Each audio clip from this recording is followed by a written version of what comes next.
할렐루야, 10월 19일 목요일 아침 묵상 시간입니다. 함께 보실 말씀은 열왕기상 18장 16절에서 29절 말씀입니다. 오바댜가 가서 아합을 만나 그에게 말하매 아합이 엘리야를 만나러 가다가 엘리야를 볼 때에 아합이 그에게 이르되 이스라엘을 괴롭게 하는 자여 너냐?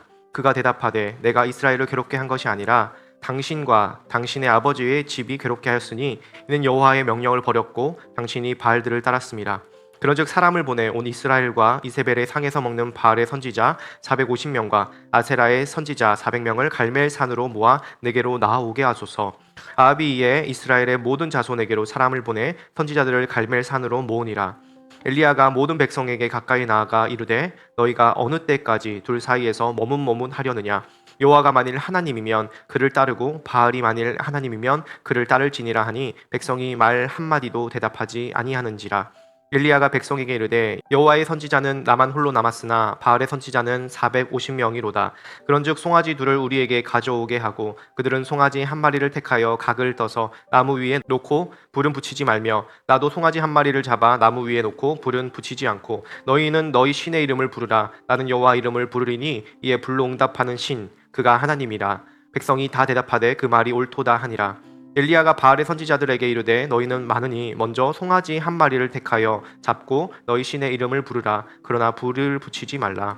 그들이 받은 송아지를 가져다가 잡고 아침부터 낮까지 바알의 이름을 불러 이르되 바알이여 우리에게 응답하소서 하나 아무 소리도 없고 아무 응답하는 자도 없으므로 그들이 그 쌓은 제단 주위에서 뛰놀더라.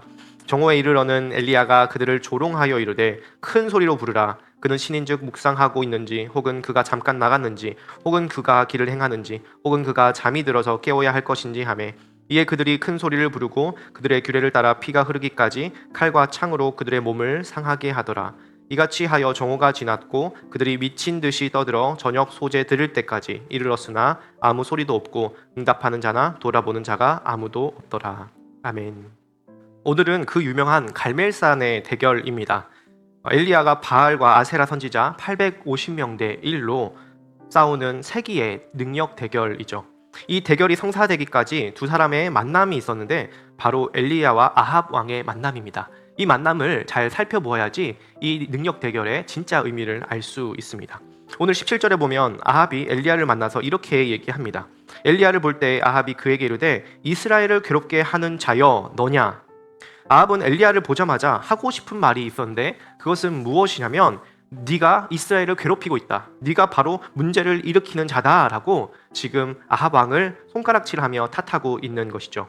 아합 왕이 엘리야를 탓하는 이유가 뭐냐면 18장 1절에 사마리아의 기근이 심하였다라고 얘기를 합니다. 그 기근이 언제부터냐면 17장 1절에 엘리야가 하나님 앞에서 맹세한 이유로 실제로 이스라엘 땅에 비가 내리지 않았기 때문입니다. 그 기간이 얼마 동안이냐면 예수님께서 친히 그 기간을 알려주시는데 누가복음 4장 25절에 보면 엘리야 시대에 하늘이 3년 6개월간 닫히어 온 땅에 큰 흉년이 들었을 때에, 여러분 신기하죠? 구약에 숨겨진 내용을 예수님께서 3년 6개월로 정확하게 그 시간을 언급하십니다. 어쨌든 큰 흉년이 들어서 땅이 쩍쩍 갈라지고 곡식도 물도 없는 3년 반의 가뭄이 있었는데 그 원인이 무엇이냐? 정말 아합 왕의 말대로 엘리야가 원인일까요? 아닙니다. 그 큰 흉년의 원인은 18절에 엘리야가 이렇게 얘기합니다. 내가 이스라엘을 괴롭게 한 것이 아니라 당신과 당신의 아버지의 집이 괴롭게 하였으니 이는 여호와의 명령을 버렸고 당신이 바알들을 따랐습니다. 여기서 보면 그 이스라엘의 기근의 원인은 다름 아니라 아합과 그의 집안의 하나님 명령에 대한 불순종 그리고 우상 숭배 때문이라고 얘기를 합니다. 실제로 신명기 28장 24절에 보면 하나님의 명령을 지키면 복을 받고 지키지 않으면 벌을 받게 되는데 그 벌은 무엇이냐면 비 대신 티끌과 모래가 내린다라고 얘기를 합니다. 결국에는 아합이 말한 것처럼 엘리야 탓이 아니라 아합의 우상 숭배로 인하여서 이 모든 문제가 생긴 것이죠. 여러분 이것을 적반하장의 태도라고 합니다. 문제의 원인은 나에게 있는데 남의 탓을 하는 것. 우리도 이렇게 아합처럼 자신도 모르게 하나님 탓을, 남의 탓을 할 때가 있습니다. 왜요? 하나님이 생사화복을 주관하신다면서 나에게 이런 어려움을 왜 주시는지 이렇게 우리가 불평하고 불만할 때가 있다라는 것이죠. 네, 하나님께서 우리에게 시험을 주실 때도 있습니다. 그러나 극히 드문 경우, 아브라함에게 이삭을 바치라고 한 그런 경우도 있지만 대부분의 경우, 수많은 경우에는 하나님이 우리를 시험하셔서가 아니라 대부분 우리의 죄로 말미암아 우리의 죄를 먹고 마시는 그 결과로 우리가 당하는 어려움이 많다라는 사실 꼭 기억하셨으면 좋겠습니다.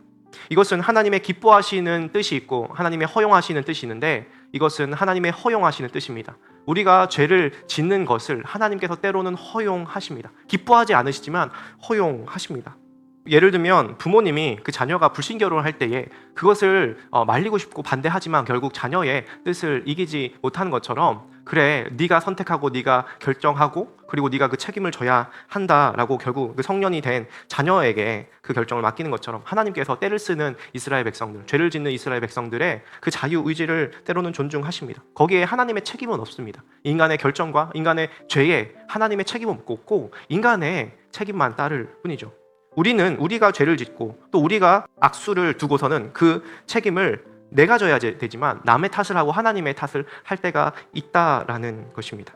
예를 들면 수술을 하는 사람이 자기 자신의 건강을 스스로 돌보지 않고 술과 담배로 또 혹은 내 마음대로 몸을 사용해 놓고서는 수술하는 의사한테 왜 나를 괴롭히냐라고 적반하장의 태도를 보이는 것이 우리 인간이라는 것입니다.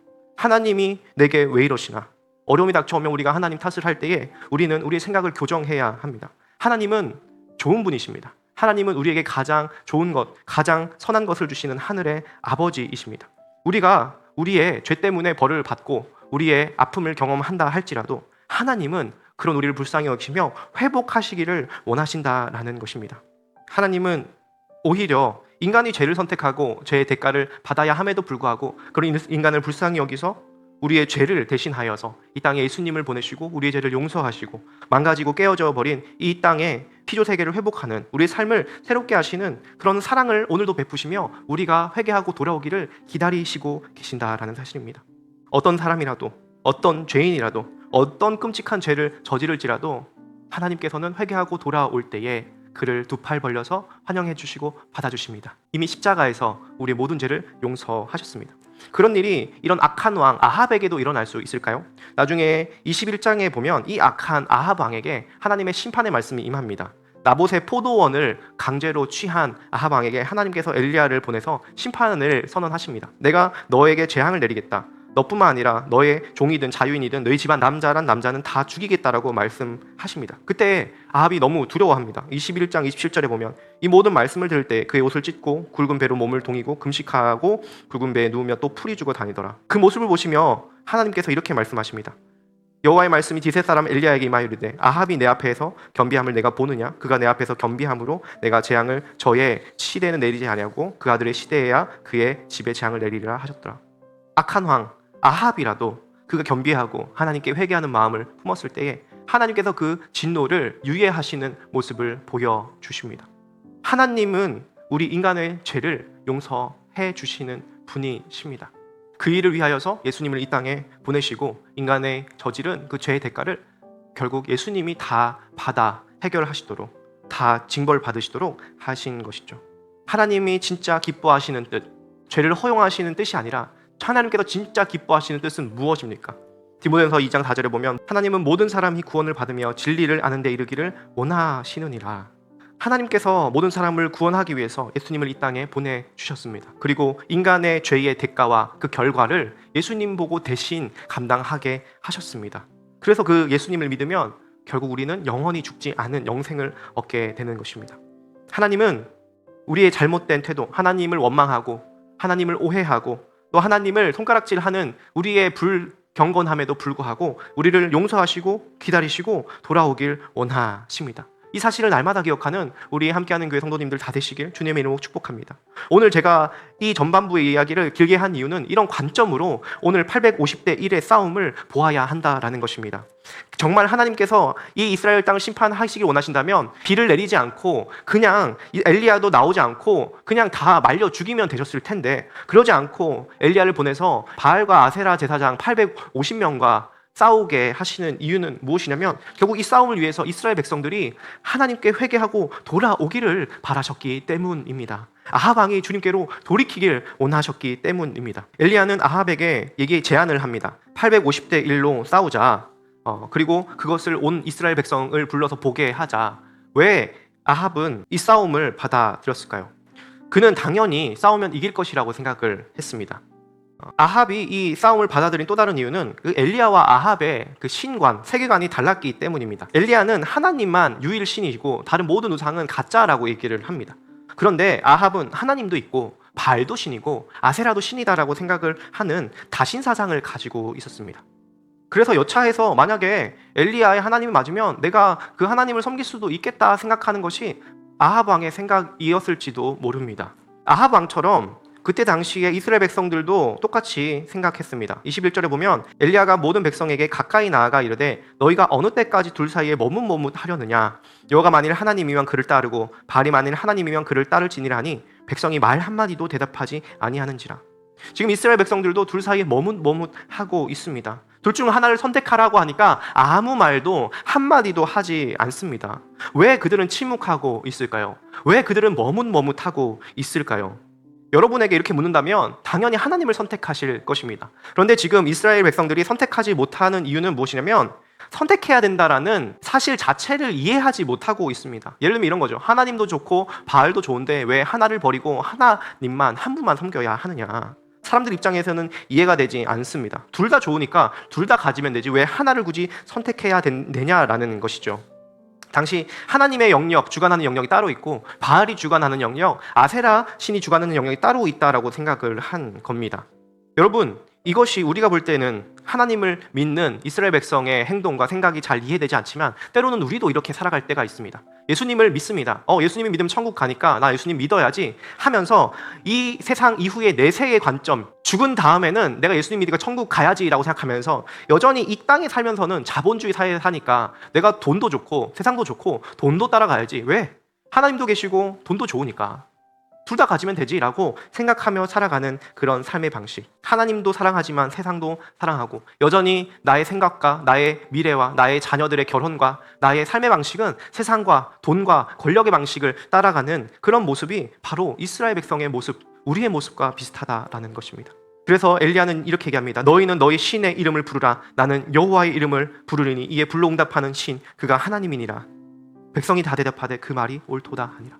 그래서 엘리야는 양자택일을 얘기합니다. 너희가 신을 불러봐라. 이 둘 중에 응답하는 신만 유일한 하나님이시다. 그 하나님만 섬겨야 한다. 둘 다 섬길 수 없다 라고 단호한 신앙의 결단을 촉구하는 것이죠. 여러분, 우리 인생에 정말 하나님만이 유일한 하나님이십니까? 정말 나의 생명도 나의 죽음도 나의 이 땅의 삶도 나의 죽음 이후의 내세까지도 모두 하나님 손에 달려있음을 믿으십니까? 정말 그것을 믿는다면 정말 우리 인생에 돈이 해결해 줄 수 없고 세상의 권력도 해결해 줄 수 없는 우리 생명의 문제를 하나님만이 주관하실 수 있다는 믿음이 있다면 우리 그 하나님께로 머뭇머뭇하지 않고 달려가는 귀한 성도님들 다 되면 좋겠습니다. 평생 죄인으로 살다가 죽는 상황에서도 예수님이 십자가에 달렸을 때에 한편 강도가 주여 나를 불쌍히 여기소서 했을 때에 네가 오늘 나와 함께 낙원에 있을 것이다 라고 말씀하시고 구원하신 주님, 아합 같은 죄인도 돌이키기를 원하시는 모든 사람이 구원받기를 기뻐하시는 주님께서 우리를 구원하시고 또한 우리의 모든 삶을 하나님께 헌신하는 삶으로 바꾸어 가시는 그런 축복이 우리 함께하는 교회 성도님들께 다 있기를 주님의 이름으로 축복합니다. 기도하겠습니다. 하나님 아버지 감사합니다. 오늘 아합 왕이 하나님을 탓하고 엘리야를 탓하는 죄악된 모습을 보일 때에 그럼에도 불구하고 엘리야를 보내셔서 그에게 참된 하나님이 누구인지 알려주시고 이스라엘 백성들을 주님께로 돌이키기를 원하시는 하나님의 뜻을 알게 되었습니다. 하나님이 때로는 우리가 죄를 짓는 우리의 약한 모습도 허용하시지만 정말 하나님이 기뻐하시는 뜻은 우리가 회개하고 돌아와서 우리의 모든 죄를 용서받고 사함받아서 영원한 생명이신 예수 그리스도를 만나고 그와 함께 영원한 천국과 또 이 땅에서의 천국을 살고 누리기를 바라시는 줄 믿습니다. 하나님, 우리의 죄와 우리의 연약함으로 말미암아 이미 수많은 것들이 망가지고 우리의 가정과 산업과 몸과 건강이 아버지 우리의 이 세상이 많이 망가졌음에도 불구하고 하나님 우리를 살리시고 회복시키시고자 하는 주님의 뜻을 오늘 성경을 통하여 보게 됩니다. 하나님, 엘리야가 나는 여호와 이름을 부르겠다고 고백한 것처럼 이 시간 주님의 이름을 붙잡는 주님의 백성들을 불쌍히 여기시사 모든 아픔과 어려움에서 구원하여 주시고 더 이상 세상과 하나님 사이에서 머뭇머뭇하지 않고 주님만 따라가는 주님의 백성으로 살 수 있도록 오늘 이 시간 큰 은혜를 우리에게 베풀어 주시옵소서. 우리의 생사화복을 주관하시는 예수 그리스도의 이름으로 기도드립니다. 아멘.